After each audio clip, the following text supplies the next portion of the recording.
सुप्रभात। सरस्वती शिक्षा समिति पाली कक्षा द्वादशी हिंदी साहित्य में आज अपन गोस्वामी तुलसीदास जी जो मंदोदरी की रावण की सीख को पढ़ना शुरू करेंगे। सबसे पहले अपन देखते हैं कवि परिचय। तो यहाँ कवि परिचय में देखेंगे तुलसीदास जी का जो जन्म है विक्रम संवत 1599 में उत्तर प्रदेश के बांदा जिले और राजापुर गांव में इनका जन्म हुआ। तो यहाँ तुलसी के माता पिता का नाम आत्माराम दुबे और माता का नाम हुलसी था। कहते हैं मूल नक्षत्र में जन्म होने के कारण माता पिता ने अनिष्ट की आशंका से इनको त्याग दिया और अपनी दासी को इन्हें सौंप कर वो निकल गए।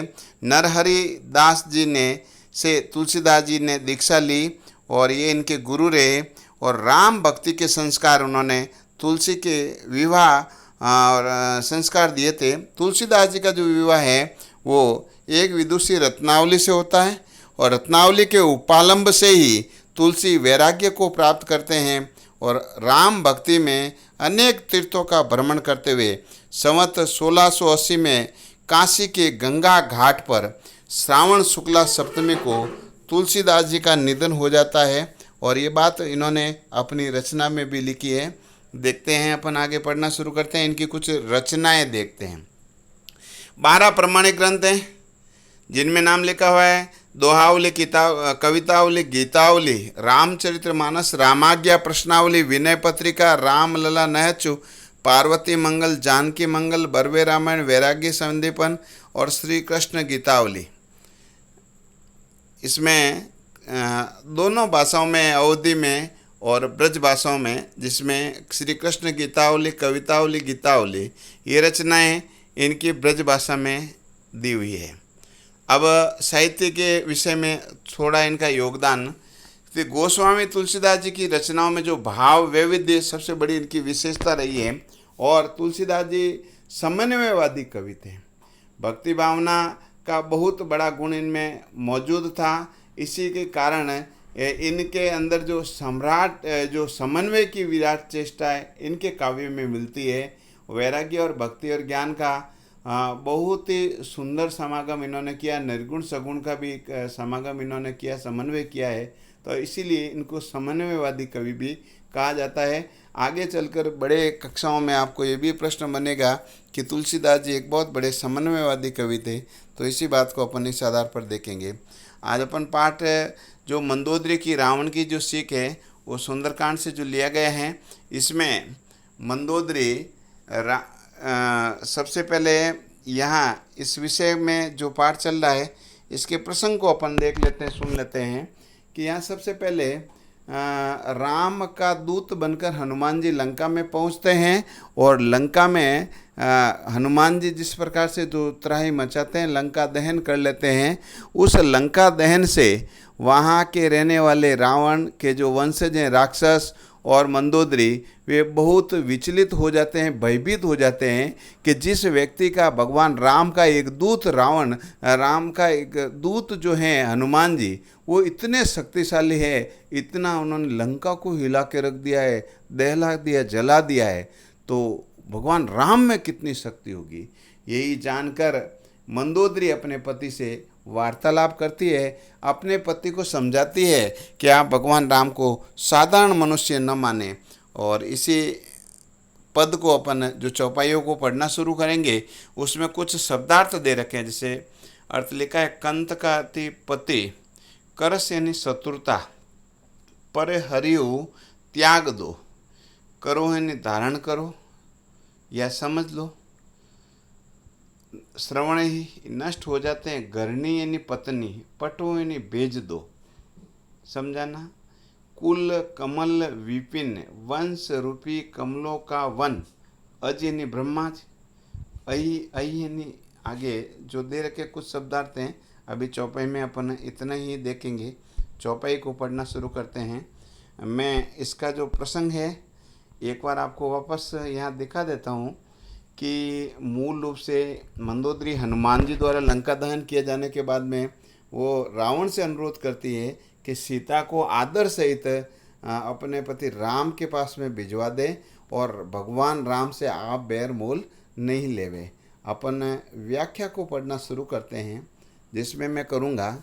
यहाँ कवि तुलसीदास जी के अनुसार मंदोदरी रावण से वार्तालाप करती हुई कहती है कि कंत करस हरि सन पर हरियु, कि हे स्वामी, कंत का अर्थ क्या लेना है आपको, हे स्वामी आप भगवान राम के साथ में, हरि हरि सन यानी हरि के साथ में त्याग देवे। करस का अर्थ लेना है आपको, करस का अर्थ पहले भी लिए शत्रुता आपको अर्थ लेना है कि यहाँ देखना है कि कहती है पतिदेव आप भगवान श्री राम से शत्रुता को त्याग दें। दूसरे पंक्ति का अर्थ लेना है मोर कहा अति हित हित हो धरो, मेरा कहना मानिए कि जो आपके लिए परम हितकारी बात है, बहुत ही हितकारी है, बहुत ही लाभकारी बात है, आप इसको जो है अपने मन में, अपने हृदय में धारण कर लीजिएगा। और वो समझाती हुई कहती है समुझत जासु दूत कहीं करनी, अरे हे पतिदेव समझ जाइएगा जिसके एक दूत ने कितना कुछ यहाँ पर कर लिया था, यहाँ बड़ी जो भगदड़ मचा दी थी, पूरी लंका को हिला के रख दिया था। और कहते हैं उनके कार्यों को सुनने के बाद में श्रवही ही गर्व रजनी घरनी, और उनकी बातों को सुनते ही, उनके बारे में जैसे ही श्रवण करते हैं तो श्रवही का अर्थ है नष्ट हो जाते हैं, गिर जाते हैं। श्रवही यानी गिर जाते हैं, गर्व गया गर्भ, घरनी का मतलब पत्नी, रजनी यानी राक्षसों की पत्नी के गर्भ जो हैं वो उनकी बात, उनके नाम को सुनते ही गर्भ गिर जाते हैं। और इसीलिए हे स्वामी तासु नारी, और उनकी जिनकी जो पत्नी है उनके लिए आप अपने निजी सचिव को अर्थात अपने कोई परम सेवकों को, दूत को बुलाइए। और पटहु कंत जो चाहूँ भलाई, यहाँ पटहु शब्द का अर्थ आप क्या लेंगे, पटहु यानी भेज दो, भेजना। तो हे स्वामी, कंत यानी स्वामी, अगर आप अपनी भलाई चाहते हो तो यहाँ जो भगवान श्री राम की पत्नी है उनको आप राम के पास में भेज दें, नहीं तो वह जो सीता है वो तुम्हारे जो कुल है, राक्षस कुल रूपी जो कमल है, उस कुल रूपी कमल में वो आपके कुल रूपी कमलों के वन के लिए अत्यंत कष्ट देने वाली है। वो तो इस प्रकार से है, जिसका वर्णन करते हुए कहता है सीता शीत निशा समाई, नीता निशा सम आई। तो यहाँ सीता जो है शीतकाल की ऋतु, निशा का मतलब रात्रि, सर्दी की रात के समान आई हुई है। यहाँ कमल का संबंध शीतकाल की रात्रि के रूप में लेंगे तो कमल का सीधा सीधा संबंध होता है सूर्य से। कमल सूर्य जैसे उदय होता है तो कमल खिलते हैं, और उनके लिए अगर भयंकर रात, ठंडी रात जो होती है, जिसमें जो शीतलहर के कारण कमल जो बहुत सारे कमल होते हैं वो नष्ट हो जाते हैं, कमलों के जंगल नष्ट हो जाते हैं। उसी प्रकार तुम्हारे कुल रूपी कमल के वनों को ये आग लगाने के लिए आई है, बहुत पीड़ा पहुंचाने के लिए आई है। इसीलिए यहाँ पर मंदोदरी कहती है सुनो नाथ सीता बिनु दीने, और समझाती हुई कहती है हे नाथ सुनिए, सीता को बिना दिए हित न तुम्हारा कोई भला नहीं हो सकता है, तुम्हारी सहायता कोई नहीं कर सकते हैं, भलाई कोई नहीं कर सकते हैं, चाहे वो भगवान शिव हो, चाहे वो ब्रह्मा जी हो। आज का अर्थ क्या लेंगे आप लोग, ब्रह्मा जी हो, वो भी आपका भला नहीं कर सकते हैं। और वो सहायता आपकी तभी करेंगे जब आप यहाँ सीता को पुनः लौटा देंगे। अब पद में अंत में कुछ अलंकारों का भी प्रयोग हुआ है, अर्थ मैंने यही लिखा है, आप लोग एक बार देख लेंगे कि अगर